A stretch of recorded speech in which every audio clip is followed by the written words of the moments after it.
eu escolhi fazer essa aula hoje, que é justamente um resumo, digamos assim, de tudo que nós estudamos durante o ano, né? É para que a gente fique com a lembrança de que nós precisamos fazer a nossa reforma íntima diariamente, né? Que é para a nossa melhoria íntima, para a nossa melhoria pessoal, para a nossa evolução. Então, esse foi o motivo que eu acabei escolhendo essa aula, tá bom? Então, na realidade, o que eu vou falar hoje para vocês aqui, nada é novidade, tá?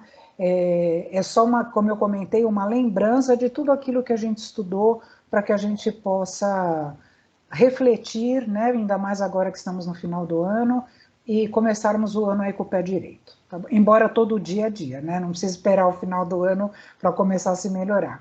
Mas, enfim, vamos continuar, vamos começar. Bom, aí eu pus esse slide aqui, que vai falar sobre o fluido universal, que é o veículo do pensamento. Nele estão mergulhados todos os seres, encarnados e desencarnados.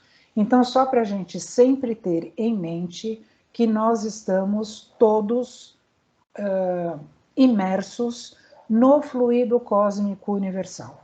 Que se alguém de vocês lembra, nós tivemos uma aula ou duas específicas disso, onde nós falamos que do fluido cósmico universal, tudo é formado a partir disso, né?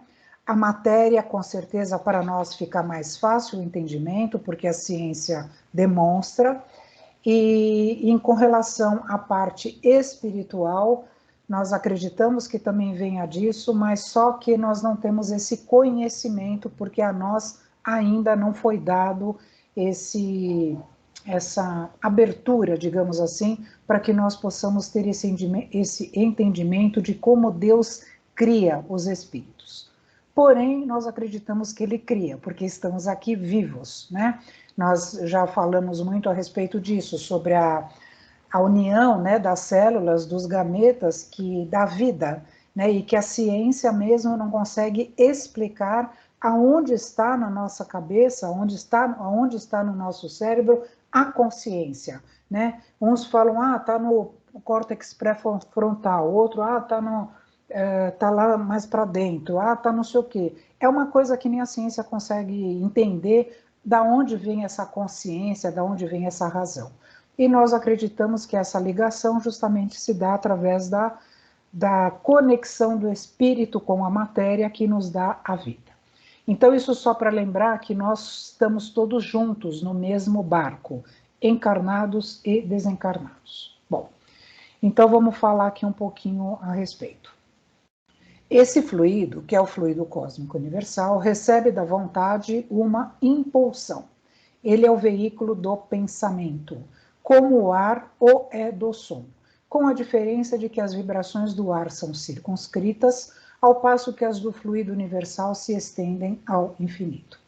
Dirigido, pois, o pensamento para um ser qualquer, na Terra ou no espaço, de encarnado para desencarnado, ou vice-versa, uma corrente fluídica se estabelece entre um e outro, transmitindo de um ao outro o pensamento, como o ar transmite o som. Então, isso daqui está no Evangelho, e aqui eu vou um pouco mais fundo. Aqui, como está falando, encarnado para desencarnado ou vice-versa, e aqui ainda vou acrescentar mais duas situações, encarnado para encarnado e desencarnado para desencarnado. Porque nós acabamos de falar que o fluido cósmico universal, todos estamos imersos, então a comunicação é entre todos os seres do universo. Né? Então a gente sabe que nós já falamos isso sobre telepatia, por exemplo, né? Quantas vezes você está pensando numa pessoa e essa pessoa te liga? De repente pensei em você e resolvi te ligar. Né? Nós sabemos disso, acredito que todos nós já passamos por isso. Né? Ou então, de repente, quando nós já comentamos sobre um pensamento que a gente vive emitindo incessantemente para um desencarnado, né? Seja um ente querido ou seja uma pessoa, de repente, com quem nós não gostamos e ficamos amaldiçoando essa pessoa mesmo desencarnada. Então, o que acontece? Se for um ente querido, a gente já falou que pode estar atrapalhando a evolução dele lá. Se for uma pessoa com quem nós não nos afinizamos, nós estamos obsediando esse desencarnado. E o contrário também é verdadeiro. Pode ser esse obsessor nos influenciando o nosso pensamento, como pode ser entre os próprios desencarnados, que nós também já estudamos isso em algum momento. Eu já devo ter falado para vocês, se não exatamente nas aulas de sábado, mas em alguma... não sei se eu já falei. Bom, enfim, nós sabemos que os desencarnados entre si, eles também podem se obsidiar, então, por isso que o fluido cósmico universal, como ele está, é o que é formado todo o universo, ele é o transmissor desses pensamentos. E por que eu estou pondo isso? A gente tem falado sobre o pensamento durante, nossa, muitas aulas. Eu tenho batido nessa tecla, eu sei que eu posso estar sendo até repetitiva, mas é porque é tão importante que eu quero ter certeza que todos vocês, ou todos nós, vamos sair desse ano tendo a noção do que vale o nosso pensamento, né? Para a nossa vida, tá? Para a nossa vida. Bom, então vamos lá. Então, a energia do pensamento, ela cria formas admiráveis e alimenta uma gama de coisas sem precedentes.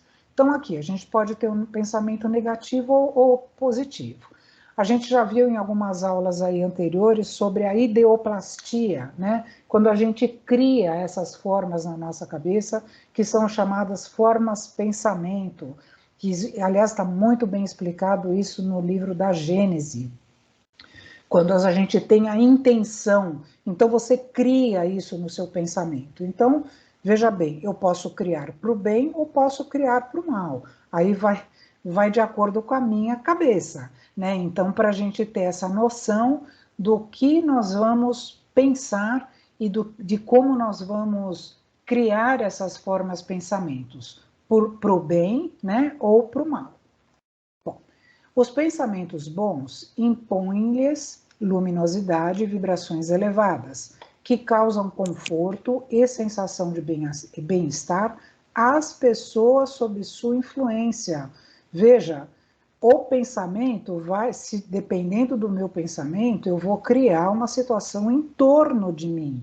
Olha aí, é sempre a responsabilidade do nosso pensamento. Não tem aquelas pessoas que a gente, só de ficar perto da pessoa, já fica até se sente mal, ou, enfim, percebe que a vibração da pessoa não é assim, né? Aquela que não, o teu santo não está batendo com o dela, exatamente porque aquele nível de vibração, de pensamento que aquela pessoa está tendo, está em desarmonia com o seu, né? Ou pode estar em harmonia, se você estiver também na mesma vibe da pessoa, vocês vão se dar muito bem, né? Mas então a gente acaba percebendo que isso influencia as pessoas que estão à nossa volta. Os pensamentos maus provocam alterações vibratórias contrárias às citadas. Os fluidos ficam escuros e sua ação provoca mal-estar físico e psíquico, que foi o que eu acabei de falar, né? Isso está na Revista Espírita de Kardec. Bom, o pensamento, portanto, produz uma espécie de efeito físico que reage sobre o moral, fato este que só o Espiritismo podia tornar compreensível. Isso também está na Gênese, no capítulo 14. Para quem tiver chance, vou dar uma lição de casa aí para quem quiser.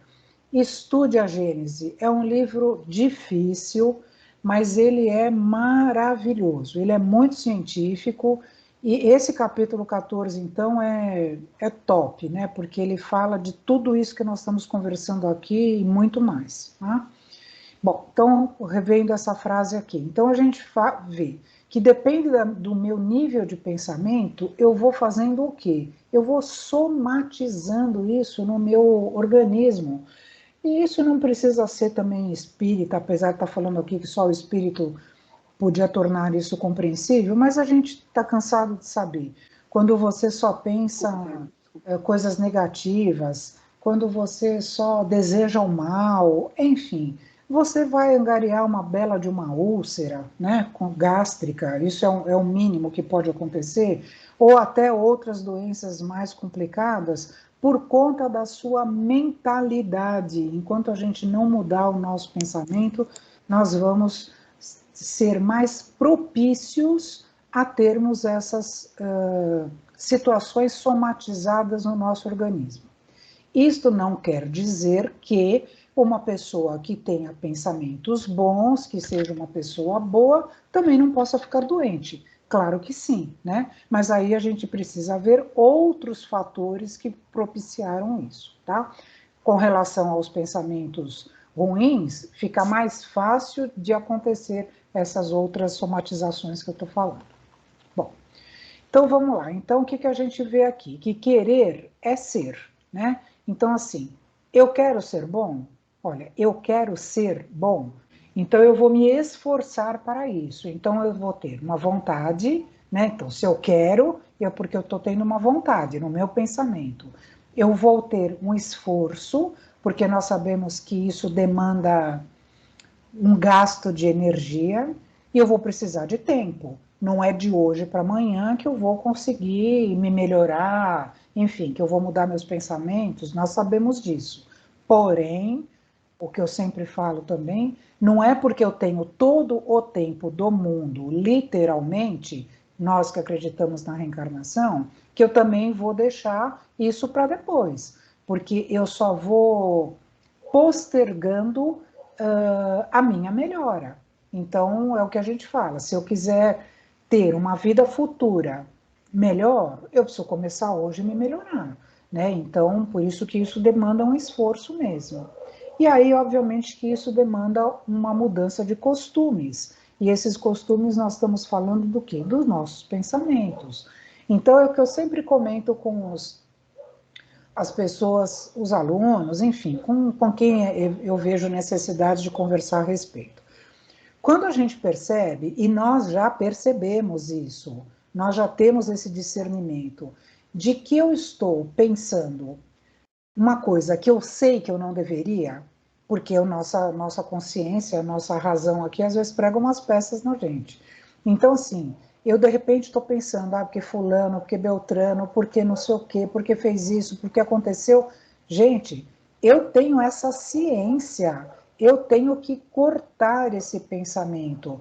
Fala, meu Deus, pelo amor de Deus, vamos parar de pensar nisso, por favor. Então, assim, peça auxílio para o seu anjo da guarda, leia uma passagem de um livro, de uma mensagem, faça uma pequena oração, enfim, tente cortar esse pensamento. Por isso que isso demanda esforço e tempo, não é de um dia para o outro, mas nós temos a razão. Eu tenho certeza que depois de um ano que nós estarmos juntos, todos nós, quando tivermos esse nível de pensamento que nos leve para um caminho, digamos que mais doloroso, a gente pode pôr o pé no freio e tentar voltar. Isso já denota um crescimento espiritual nosso, um crescimento de moral nosso, tá? Então, por isso que eu falo, não é de hoje para amanhã, mas se nós temos esse discernimento, nós vamos conseguir mudar sim. E aí nós precisamos, claro, que a limpeza da mente, né? Que é um trabalho paciente e constante. Por que é constante? Porque é diário. Nós vivemos ainda numa situação que tudo nos leva, ou muitas coisas no nosso dia, nos leva a pensarmos coisas que não deveríamos, a termos atitudes de situações na qual nós poderíamos evitar, ou nas quais nós poderíamos contornar ou resolver, e aí nós sabemos que isso é um trabalho paciente e constante, é o dia a dia. Eu sempre falo, gente, hoje vai ser um dia que vocês vão, pelo menos hoje, o último dia do ano aqui da nossa aula, vocês vão falar não de novo, a Tânia vai falar a mesma coisa, mas eu vou falar. Vocês vão ter que me engolir, né? Como dizia o Zagallo. Quando a gente está lá, eu sempre dou esse exemplo, e vou dar de novo hoje. Quando vocês já devem saber daquele ditado ou daquela premissa dos alcoólicos anônimos, né? Só por hoje. Nós Então, assim, lá nos Alcoólicos Anônimos só por hoje eu não vou beber, né? E aí nós vamos trazendo isso para o nosso dia e vamos falando assim, só por hoje eu vou exercitar a minha paciência, a minha bondade, a minha evolução, a minha limpeza da mente, enfim, só por hoje eu vou tentar ser melhor, ok? Então, assim, por quê? Só porque hoje é o melhor dia da nossa encarnação. Então, só por hoje eu vou tentar valer essa minha encarnação. E assim todo dia. E aí, com certeza, todo dia nós vamos nos esforçando e vamos nos melhorando, tá? Então, aqui, ó, isso aqui é um slide que eu tirei de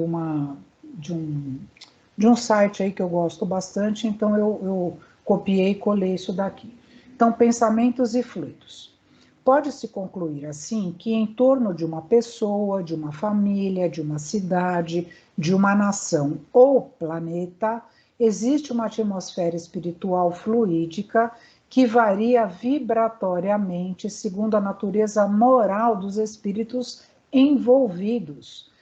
E aí vocês podem falar assim: ah, Tânia, beleza, você está pedindo para que a gente. Eu não estou pedindo, eu estou sugerindo, né? Aí vai de cada um, obviamente. Você está sugerindo que a gente seja melhor, que a gente pense coisas boas, que a gente seja bom. Ok, mas a gente está num planeta Terra que é complicadíssimo. É um planeta de provas e expiações, onde a maioria dos espíritos ainda se comprazem no mal, ou uma grande parte se comprazem no mal. Então, assim, por que que eu vou fazer, vou dar o meu melhor? Se ainda o planeta não está nessa vibe. Vamos pensar assim, raciocinar. Imaginou se nós, 8 bilhões de almas encarnadas, pensarmos dessa forma, o planeta nunca vai se melhorar, não é? Então, assim, nós estamos passando por esse período de transição planetária. Como diz lá a bem-aventurança, os puros e mansos de coração. O que diz lá? Quem for puro e manso de coração vai herdar a terra. O que é herdar a terra? É continuar aqui sendo ela passando para a regeneração. Então, assim, se a gente não quiser voltar ou ir para um outro planeta de provas e expiações, cada um vai ter que só fazer a sua parte. Porque desses 8 bilhões, com certeza uma certa porcentagem, que eu não sei dizer qual é, vai sair daqui e vai continuar na mesma batida, entendeu? Até a hora que vai cair a ficha desse povo e aí eles vão se melhorar, desses espíritos, né? E agora, nós estamos aqui estudando, estamos aqui tentando fazer a nossa parte, a duras penas, porque a gente sabe, como eu comentei, que demanda esforço. Então, assim, vamos fazer a nossa parte. E aí, toda essa aqui, ó, pessoa, a família, a cidade, a nação, o planeta, uma hora vai ter que melhorar, mas alguém tem que dar o primeiro passo, e que sejamos nós, essa população que estejamos dando o primeiro passo para que isso possa se melhorar. E aí, continuando aqui, pensamentos e fluidos. À medida que cresce através do conhecimento, que é o que nós estamos fazendo aqui, o homem percebe que suas mazelas, tanto físicas quanto espirituais, aqui esse verbo aqui está errado, né? São diretamente proporcionais ao seu grau evolutivo e que ele pode mudar esse estado de coisas modificando-se moralmente, aliando-se a boas companhias espirituais através dos seus bons pensamentos. Poderá estabelecer uma melhor atmosfera fluídica em torno de si e, consequentemente, do ambiente que vive. Resumindo, todos somos responsáveis pelo estado de dificuldades morais que vive o planeta atualmente. Veja, isso daqui foi de maio de 1867. Vai estar fazendo aí 160 é isso, 160 e poucos anos, né? Exato, 160 e poucos anos, exato. Então, assim, veja que nós ainda estamos na mesma batida, ainda estamos, veja, por que veio a pandemia? Um dos motivos, né? justamente para que a gente levasse um chacoalhão e acordássemos para as outras coisas, né, para as coisas que de fato importam, para que nós mudássemos de valores. E é por isso que nós passamos agora pela transição planetária. Então, sejamos responsáveis por nós e pelo próximo também, né? Bom, e aí o que nos diz o Evangelho? Estão próximos os tempos, repito-os, em que neste planeta reinará a grande fraternidade, em que os homens obedecerão à lei do Cristo, lei que será freio e esperança, e conduzirá as almas às moradas ditosas. Aqui resume o que eu acabei de falar.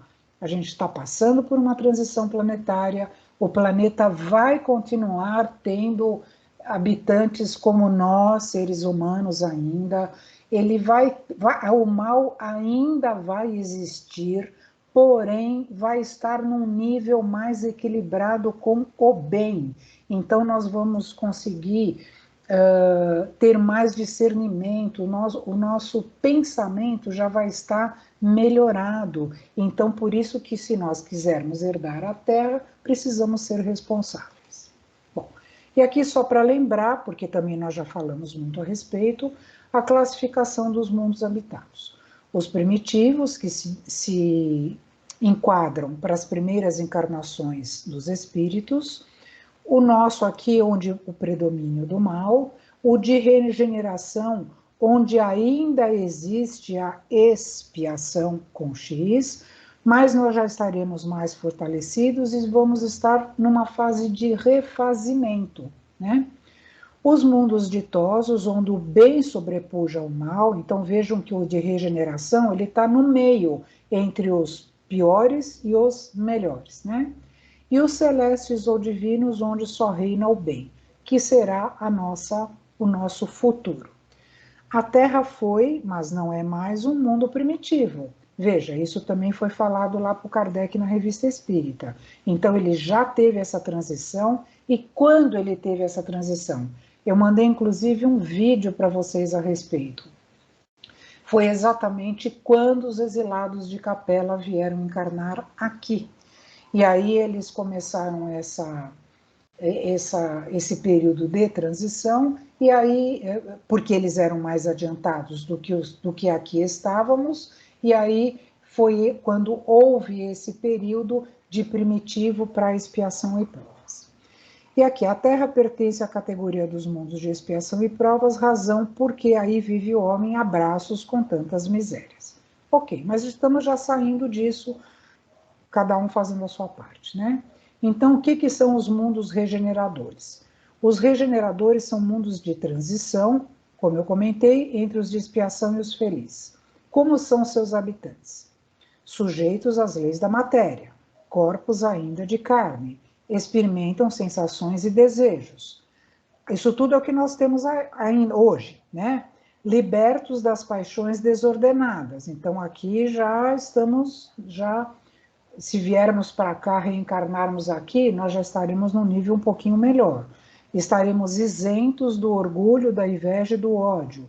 Todos reconheceremos a Deus. Ainda suportaremos provas, ainda seremos falíveis e ainda poderemos recair para mundos de expiação. Então, não é também porque nós fizermos a nossa parte agora e formos, reencarnarmos aqui, e o mundo já estiver regenerado, que a gente vai estar livre de tudo. Como está falando aqui, olha aqui, ó, pode recair nos mundos de expiação, onde novas e mais terríveis provas o aguardam. Então, assim, eu posso até ter dado um passo. Ok, beleza, estou fazendo a minha parte, vou tentar herdar a Terra e vou entrar aqui no mundo de regeneração novamente numa encarnação, em duas, eu não sei em quantas a gente vai poder voltar aqui e o mundo vai estar regenerado, porque vai demandar um certo tempo, e o mundo de regeneração vai ter por um período bem grande ainda, né? Não é alguns anos, é muita coisa. E aí o que acontece?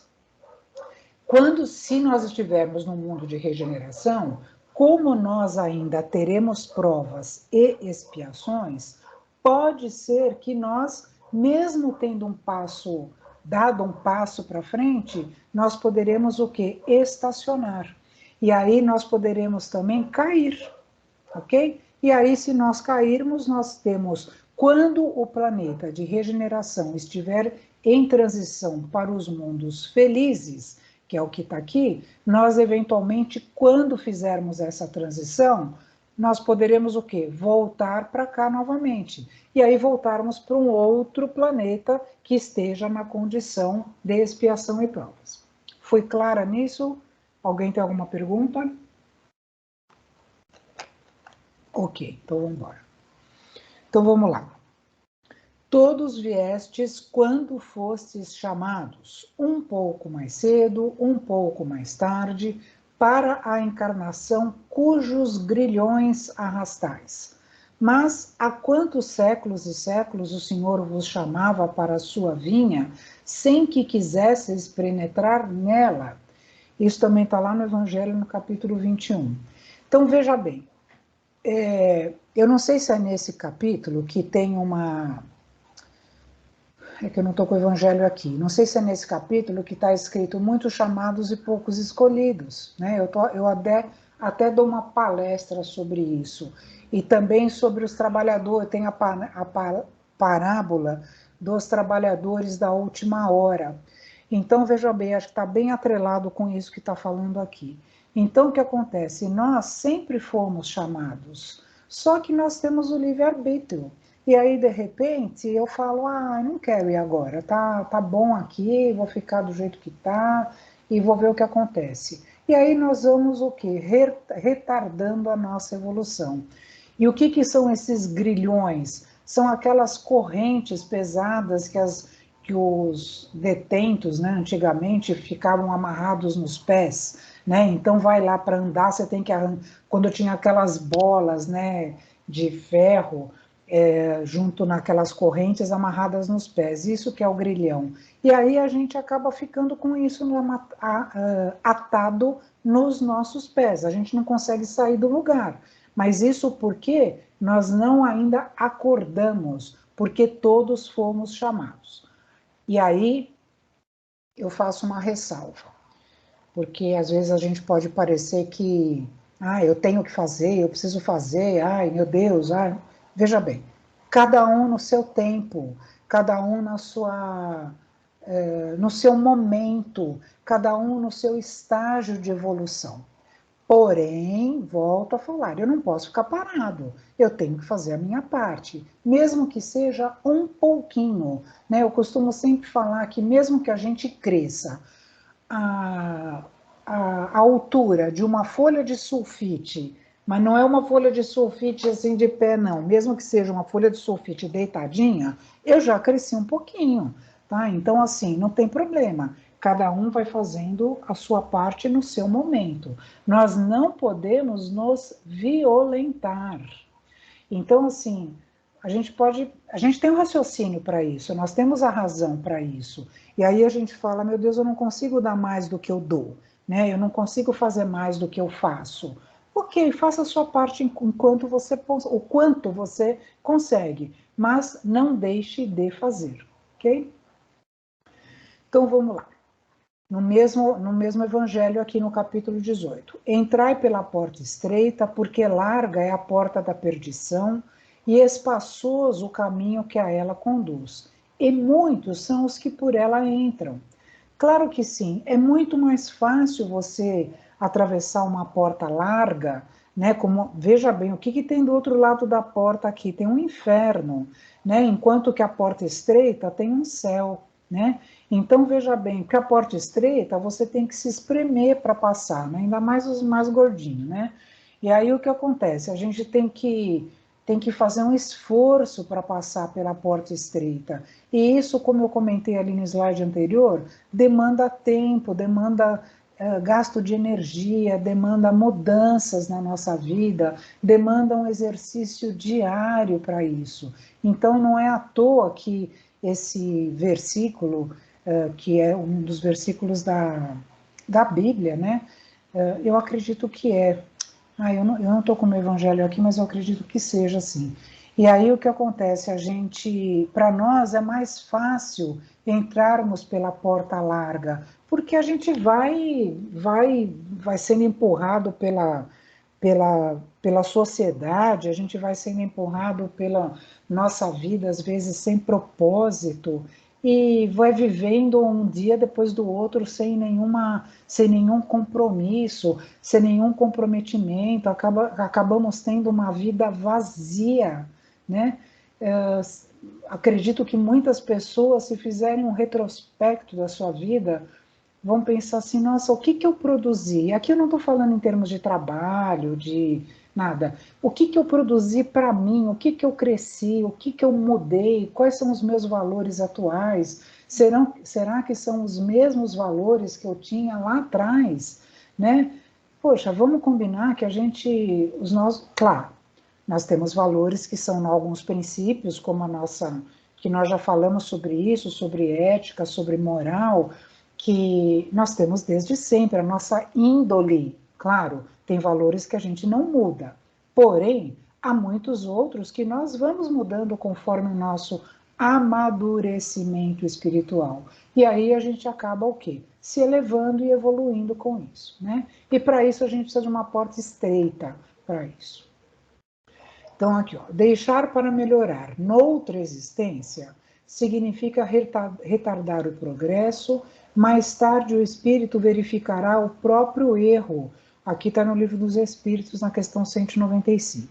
Então, isso significa o quê? Que nós temos a eternidade pela frente. Beleza. Deus, é o que eu falo, Deus não tem pressa. Aliás, eu dei uma palestra na quinta-feira no centro, que eu particularmente achei bem legal o tema, que foi sobre o tempo de Deus. E aí lá eu comentei exatamente isso, que o nosso tempo é diferente do tempo de Deus, né? Nós queremos tudo para hoje, queremos tudo para ontem, para nós o tempo sempre é curto, nós estamos sempre com pressa, e a gente tem pressa de que chegue o final de semana, tem pressa que chegue as férias, tem pressa que chegue o... quantas vezes a gente fala assim, não vejo a hora de chegar o ano novo, né, o ano que vem.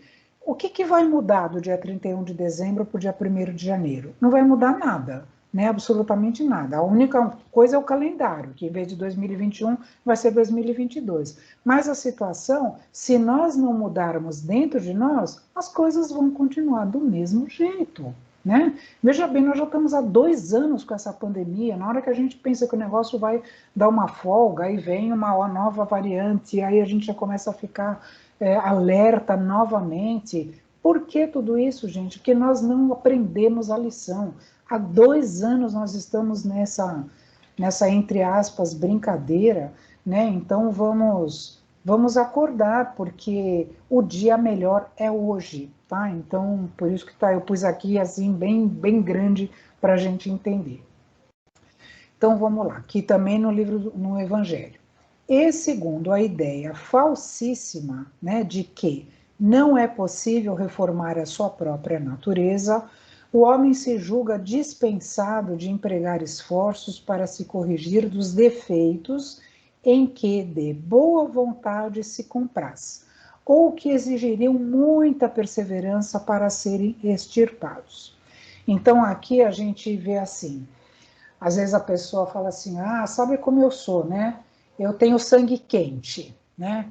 Eu sou descendente de espanhol, de italiano, seja lá o que for, a gente sempre vai dando uma desculpa, né?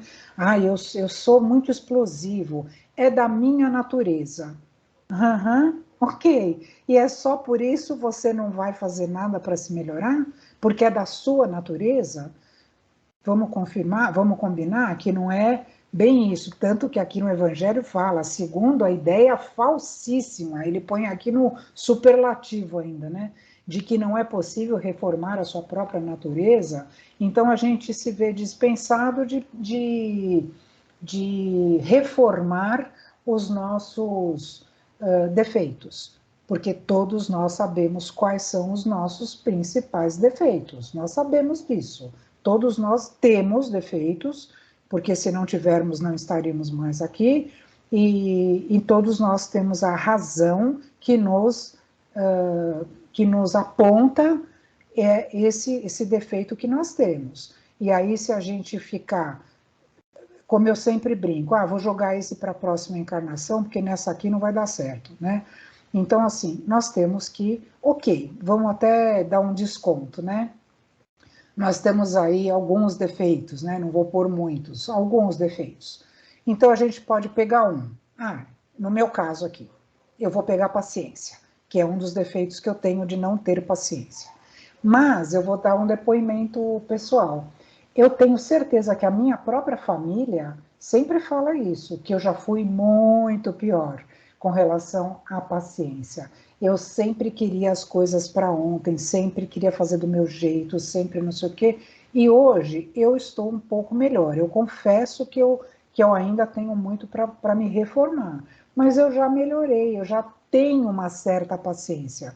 Eu brinco até que no dicionário da minha família, porque isso eu herdei do meu pai, e aí olha aí eu falando aqui de acordo com a minha própria natureza, né?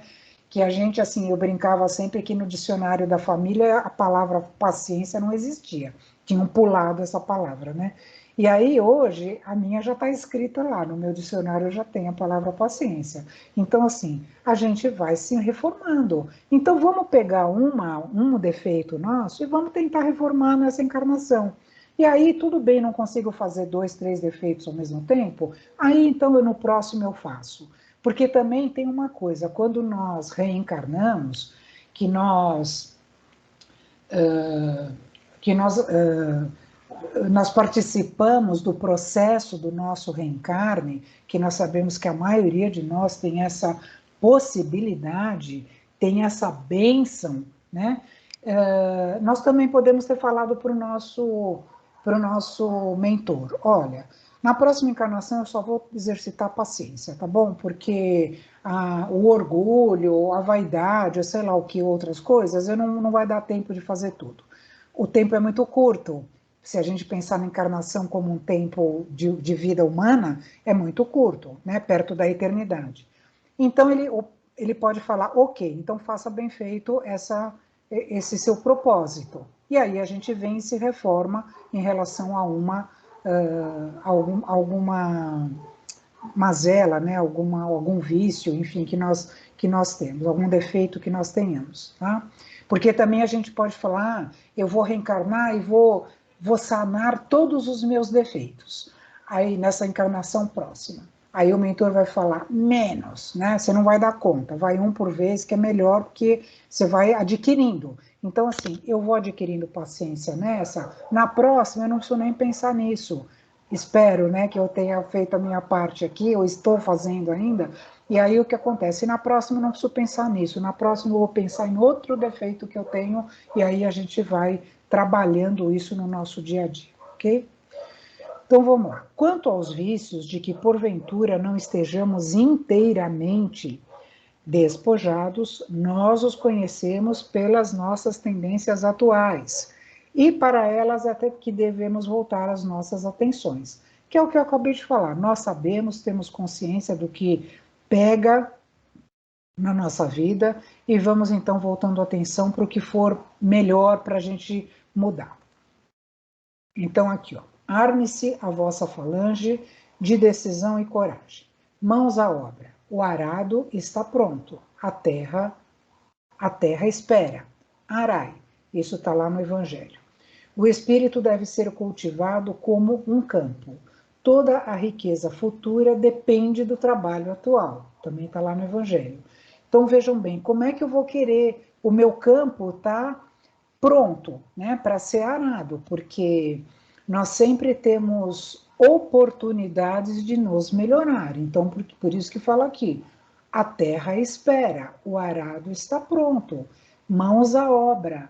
Então, sempre um ensejo para que nós possamos fazer a nossa parte, né?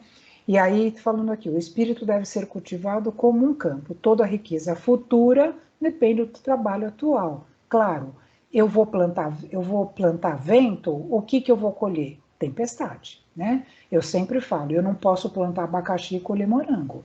Então, vamos fazendo a nossa parte todos os dias. E aqui vamos entrando no conhecimento de nós mesmos, que nós já falamos muitas vezes a respeito também. Mas é que aqui está muito dentro do assunto, por isso que eu coloquei. As bases da reforma íntima foram lançadas por Kardec no Livro dos Espíritos, na questão 919. Qual o meio prático mais eficaz para se melhorar nesta vida e resistir ao arrebatamento do mal? E um sábio da antiguidade vos disse: conhece-te a ti mesmo. Na resposta à pergunta 919A, feita por Kardec aos Espíritos, Santo Agostinho afirma: o conhecimento de si mesmo é, portanto, a chave do progresso individual. Eu sempre falo isso para vocês também. Ninguém cresce pelo outro. Não tem como. A gente pode ajudar, pode dar mão, mas se a gente não tiver a nossa disposição íntima, nós não vamos crescer. E aí, gente, tem que ser uma coisa que não pode ser só da boca para fora, sabe? Às vezes fala assim, que aí já fala o orgulho, né? Eu me melhorei. Quem agora eu falando da paciência, né? Pode até ser que eu esteja, pode parecer que eu esteja sendo orgulhosa de falar que eu consegui melhorar minha paciência, né? Mas de fato não é isso. Eu tenho ciência, minha família é testemunha de que eu melhorei bastante. Mas enfim, a gente não pode fazer só da boca para fora, né? E aí ficar falando aos quatro ventos. É porque eu era assim, agora estou assado. É porque eu fiz isso. Porque eu fiz aquilo. Porque eu ajudo os pobres. Porque eu não sei o quê. Gente, isso não tem validade nenhuma, porque Deus nos conhece, Deus sabe do nosso íntimo. Então não adianta eu ficar soltando aos quatro ventos de que eu sou isso, eu sou aquilo, se de fato eu não sou, percebe? Então a gente tem que ter esse discernimento, esse compromisso. E aqui está o meu convite, assim como eu fiz o convite para vocês lerem a Gênese, especificamente o capítulo 14, aliás, leiam o livro todo, mas especificamente o capítulo 14, que fala muito disso tudo que nós estamos falando aqui. Eu também faço o convite para que vocês leiam essa questão do Livro dos Espíritos, que é lindíssima, e fala, lá Santo Agostinho fala sobre o conhece-te a ti mesmo, é muito legal, vale a pena a leitura. Então aqui, todo esforço individual no sentido de melhorar nesta vida e resistir ao arrebatamento do mal só pode ser realizado conscientemente, por disposição própria, distinguindo-se claramente os impulsos íntimos e optando-se por disposições que nos levem à mudança de comportamento. Que é o que eu falei, ninguém cresce pelo outro, é disposição própria. Enquanto é que nem uma pessoa que está viciada. Aí a família vai lá, interna essa pessoa, ela fica lá vários meses internada, saiu de lá, ela volta para o vício. Por quê? Ainda ela não tem essa disposição própria de querer se melhorar, percebe? Por isso que é lá em cima aquele slide que eu pus, querer é ser. Então nós temos o pensamento para isso, nós temos o raciocínio para isso. Então esse esforço individual é que acaba valendo a pena na nossa melhoria. A disposição de conhecer-se a si mesmo surge de duas maneiras: naturalmente, como fruto do amadurecimento espiritual de cada um, e provocada pela ação do sofrimento renovador, que sensibiliza a criatura e desperta-a para valores novos do espírito. Então, aqui são as duas únicas formas da gente se amadurecer, de a gente se mudar, de a gente mudar, né? Não se mudar. Seria, como a gente está falando aqui, naturalmente, às vezes a própria maturidade, né? Às vezes a própria idade, não que isso seja uma condição sine qua non, né? Quer dizer, às vezes nós vemos muitos jovens aí extremamente maduros, espiritualmente falando, mas a gente acredita que a nossa maturidade de idade nos leva a mudar os nossos valores e aí a gente vai amadurecendo. E, obviamente, provocada pela ação do sofrimento, que nós sempre falamos. Aí vou dar um exemplo que eu já também cheguei a dar. O que a febre faz no nosso organismo? Ela nos aponta que tem alguma coisa errada. né? Para eu procurar saber o que está pegando para o meu organismo ter dado esse alerta, né? Então a gente fala que a febre é uma bênção, porque se não fosse isso, nós estaríamos com algum órgão nosso, alguma coisa lá doente, né, podendo se deteriorar eventualmente, sem que a gente nem desse conta. O nosso sofrimento na nossa vida é exatamente a mesma coisa. O sofrimento é uma bênção. O que está falando aqui? Sofrimento renovador. Então, toda vez que a vida passa uma rasteira na gente, que nós achamos que é uma rasteira, que nós vamos puxar o nosso tapete para a gente cair, não é nada disso, é porque a gente tem que acordar. E aí nós vamos mudando os nossos valores. E para isso não tem tempo, né? Para isso não tem idade, digamos assim, né? Então vamos lá. Isso é autoanálise, processo sistemático e permanente de efeitos diários e contínuos, onde vamos ao encontro de nós mesmos. Aí eu volto na questão 919, conhece-te a ti mesmo, ok? E aí tem aqui uma coisa que eu achei interessante, que é sobre a resiliência, né? O que é isso? É o poder de recuperação, superação de crises, postura positiva diante de toda a experiência, aproveitando a situação e transformando-a em lição de vida. Não torna-se escravo das derrotas, mas sim torna-se o Senhor. Aqui eu vou voltar só com relação aqui na ação do sofrimento renovador e nesse efeito diário e contínuo. Por que eu pus esse slide aqui e falei sobre resiliência? E tem essa florzinha aqui nascendo do deserto, né? De uma terra árida, digamos assim, seca. E ela conseguiu aí procurar, conseguiu achar um caminho e conseguiu sair. Porque nós temos em nós essa resiliência que nós, às vezes, não nos damos conta de que nós temos esse poder de transformação, né? Esse poder, como está escrito aqui, de recuperação. Então, às vezes, a pessoa está. Eu vou dar outro exemplo aqui que me veio na cabeça agora. Eu já dei uma palestra, eu dei uma aula, alguma coisa assim, não sei se alguém aqui assistiu, sobre o luto. Então, o luto ele tem várias fases, né? Tem aquela fase de negação, aquela fase de revolta, aquela fase de depressão, e aí tem uma fase de entendimento e uma fase de superação. Essas são as fases naturais pelos quais uma pessoa passa por um luto. E aqui é um luto qualquer. Cabe muito bem aqui o que nós estamos conversando. Então, por exemplo, eu perdi o emprego. E aí eu entro num luto, né? Entre aspas, ali que a gente associa sempre luto à perda de um ente querido, né?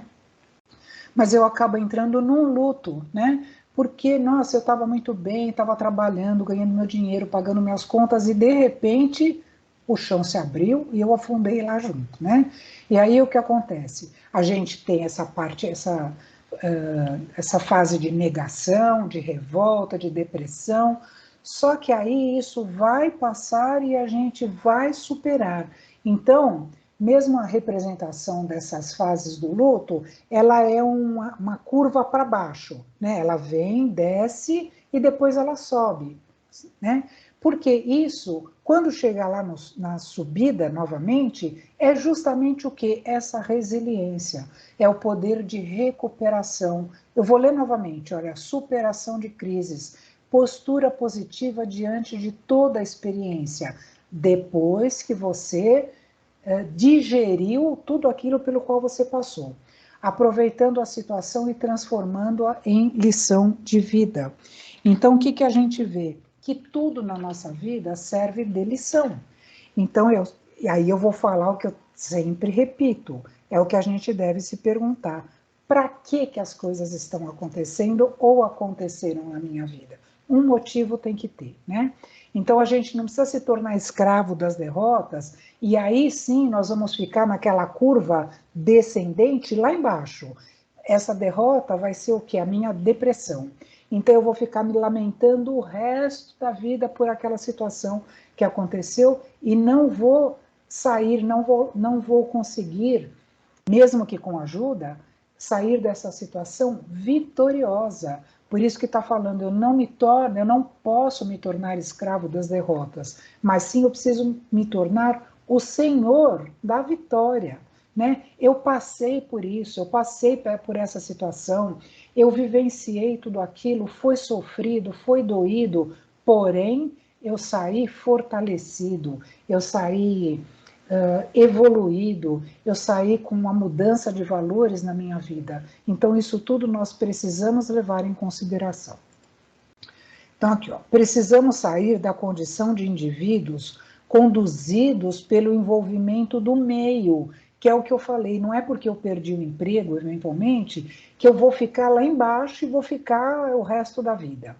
Então, aqui, ó, reagindo e mudando para passarmos à categoria de condutores de nós mesmos, com amplo conhecimento de nossas potencialidades em desenvolvimento.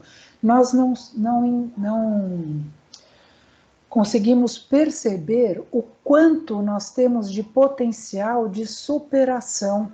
E aí nós vivemos naquele ciclo vicioso, como eu comentei, fico sempre lá embaixo, ó Deus, ó vida, porque nada dá certo na minha vida, não vai dar mesmo, nunca vai dar mesmo se eu ficar só pensando nessa situação. Por isso que estamos falando hoje sobre reforma íntima, ok? Olha aqui, ó. A virtude no mais alto grau é o conjunto de todas as qualidades essenciais que constituem o homem de bem. Ser bom, caritativo, laborioso, modesto são qualidades do homem virtuoso. Isso está no Evangelho, no nosso capítulo 17, que chama justamente o quê? O homem de bem. E aqui eu pus algumas virtudes. Olha aqui, ó. Amor, piedade, perdão, resignação, paciência, espera, fé, serenidade, coragem, misericórdia, confiança, humildade.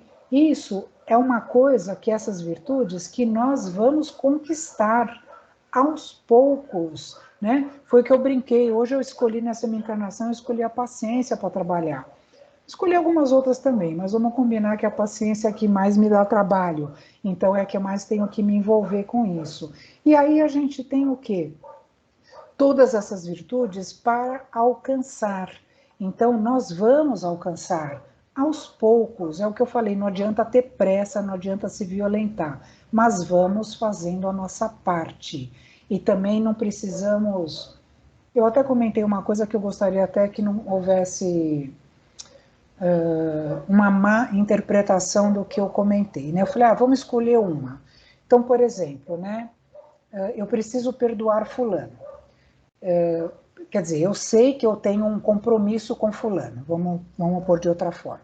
Eu tenho um compromisso com fulano, porque nós, sei lá, no passado aqui, ainda nessa encarnação, ou de repente até em outra, eu sei que a gente foi um desafeto um do outro, que, enfim, nós nos prejudicamos, ou eu prejudiquei o outro, enfim, cada caso é um caso.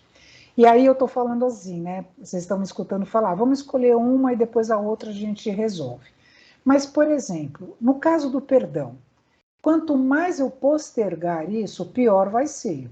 Porque aí vem a situação da obsessão, né? E aí isso só vai nos prejudicar a cada vez mais. Então, eu até posso escolher uma dessas, esses defeitos para a gente cultivar mais.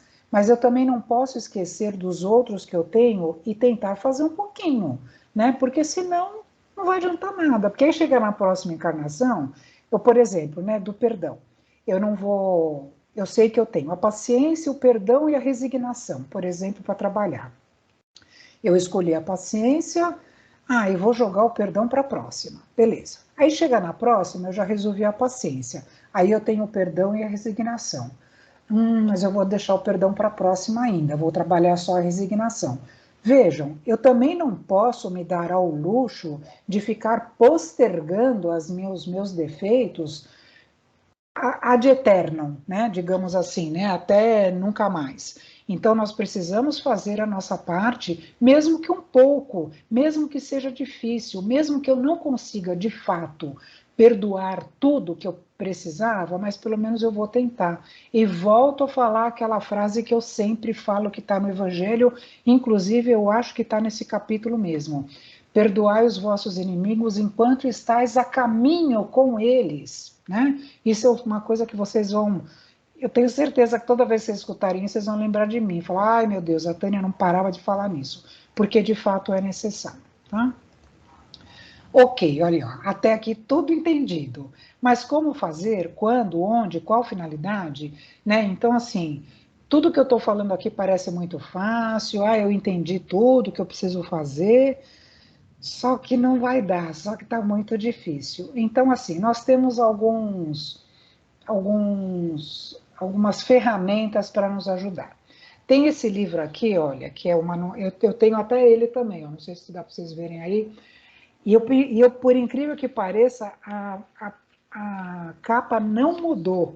Eu achei que tinha mudado a capa, o meu é de 1980 e pouco ainda. É um livro bastante interessante. Ele chama Manual Prático do Espírita. E ele fala sobre todos os vícios. Olha, ele fala sobre como a gente deve se conhecer, que eu vou comentar um pouquinho mais para frente. Ele fala o que se pode transformar intimamente.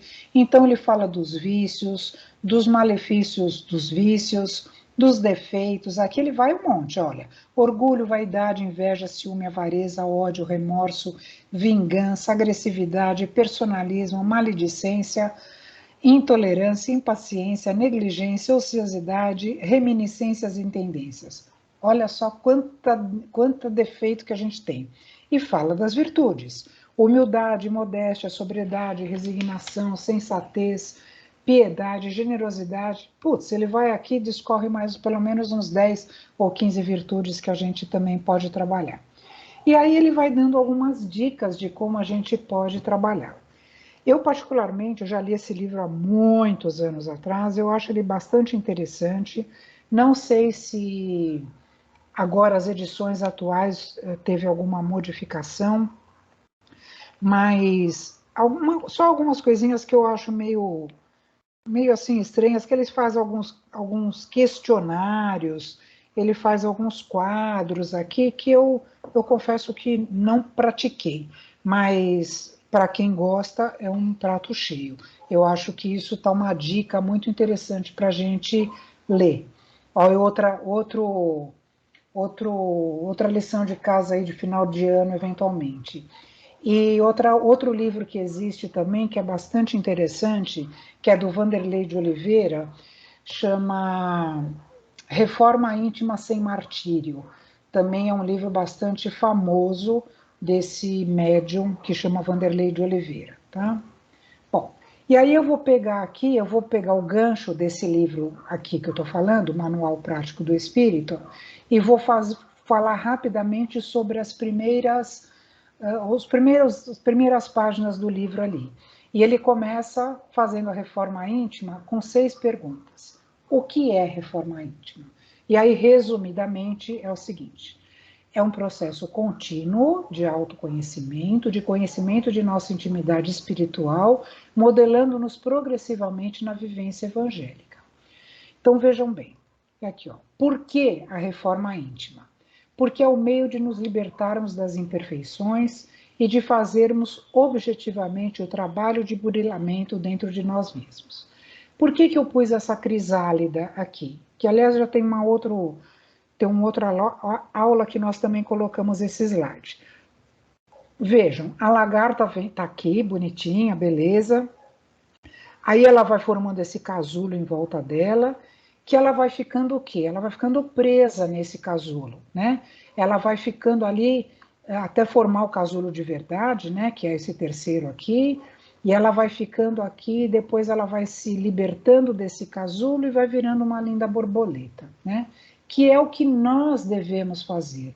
Então, nesse sentido aqui de ficar preso, não vamos nos ater exatamente a essa questão de ficar preso, mas no sentido da gente, como eu comentei há pouco, não se violentar, mas tem um esforço, né? Então, assim, eu posso não ficar preso literalmente, como tá, a lagarta ficou aqui, mas eu preciso ter um esforço diário desse conhecimento das minhas imperfeições para que eu possa me melhorar. E a hora que eu melhorar, o que, que vai acontecer? Eu vou sair do casulo e virar uma linda borboleta, né? Então, olha lá, agora a pergunta que não quer calar, né? Para que a reforma íntima? Para transformar o homem e a partir dele toda a humanidade. Volto no slide que eu falei, nós somos 8 bilhões de seres encarnados. Se nós não dermos o primeiro passo, nós vamos patinar aqui até a hora que Deus vai dar um chacoalhão na gente, que aí não vai ser pandemia que dê conta da gente se melhorar. Onde fazer a reforma íntima? Primeiro, dentro de nós mesmos, cujas transformações se refletirão depois em todos os campos, no nosso relacionamento com familiares, trabalho, sociedade, etc. Que é o que eu falei, eu devia até ter colocado aqui, esqueci. Eu sempre, quando falo isso, eu coloco uma foto de uma gota d'água caindo na água, né? E aí formando aqueles círculos concêntricos, né? Então, o que acontece? Se eu fizer a minha parte, eu me modificando, a minha família, que é as pessoas que estão mais próximas de mim, elas vão perceber que eu me modifiquei em alguma coisa, né? E é o que eu sempre falo, elas vão falar, o que aconteceu com a Tânia, né? Ela está mais paciente, ela está um pouco mais calma, ela está mais tolerante, né? E isso vai assim de uma forma subjetiva mudando as pessoas que estão, às vezes as pessoas podem se interessar, o que você está fazendo que você mudou? E aí, obviamente, que você fala, olha, eu estou tentando fazer minha reforma íntima, se você quiser fazer um curso da doutrina espírita, né? Se você quiser conhecer mais, vai assistir umas palestras, vai aqui, vai ali, enfim. A religião, de fato, gente, não importa, né? O que importa é as nossas atitudes. E aí isso vai se estendendo para o nosso trabalho, vai se estendendo para a nossa sociedade e para o nosso planeta, né? Quando fazer a reforma íntima? Agora e já. Hoje é o melhor dia para a gente começar. E como fazer a reforma íntima? Muitos são os motivos que nos levam à casa espírita. Pelo amor, pela dor, convite de alguém, hoje pela razão, etc. Temos que ter um incentivo. Então vejam bem, aqui a gente está falando de casa espírita, né? Porque de fato nós estamos estudando aqui dentro da doutrina. Porém, como eu comentei, você pode fazer sua reforma íntima atrelado a outra religião. Não necessariamente é a doutrina espírita que vai te melhorar, né? Mas nós que estamos aqui, claro, falamos disso. Então, é o que eu falei.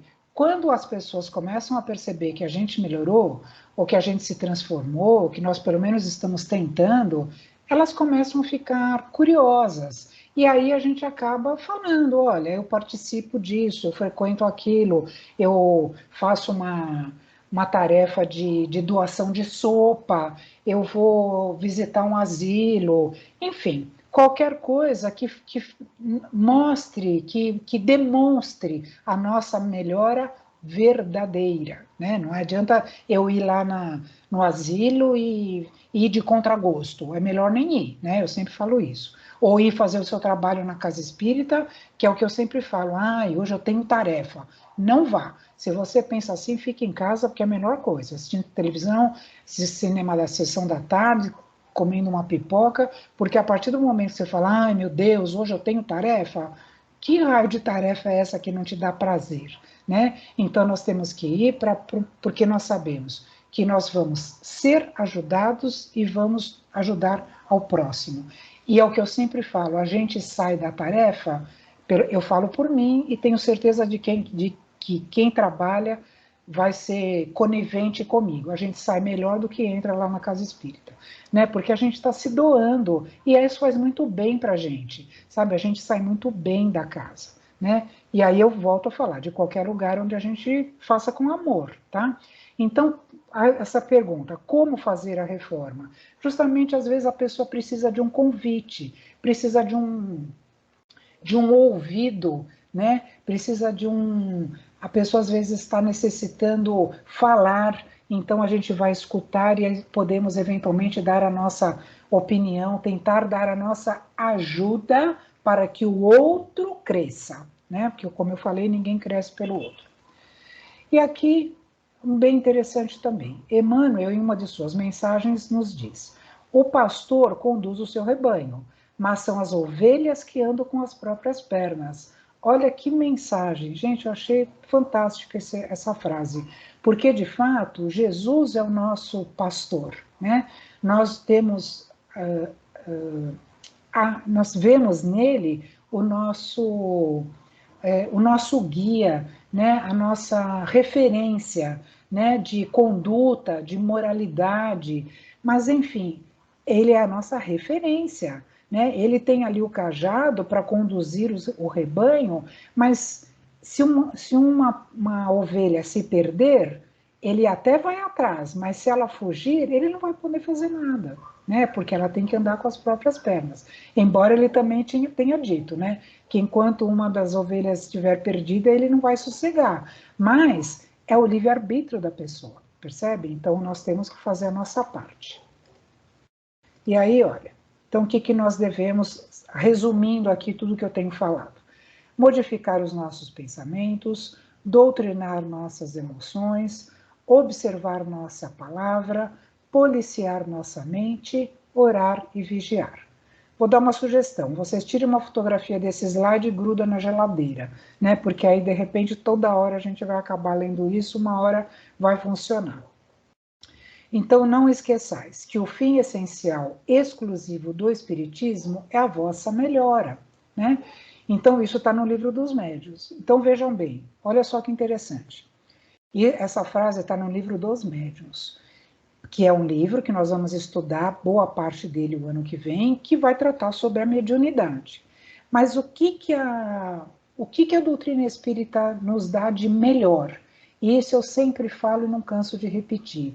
Ela nos dá a oportunidade de nós fazermos a nossa reforma íntima. Ela nos mostra como fazer. Essas 6 questões que eu pus aqui é o resumo do livro, por exemplo, né? Então, assim, que é para a gente começar a ter uma noção de como a gente tem que se melhorar, o que a gente tem que trabalhar em nós.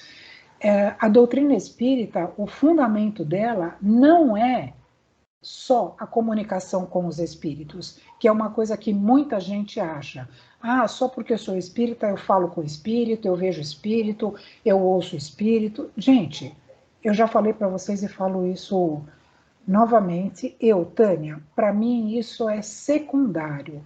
Claro que nós temos a orientação dos espíritos, mas o fato de eu não falar, não escutar, não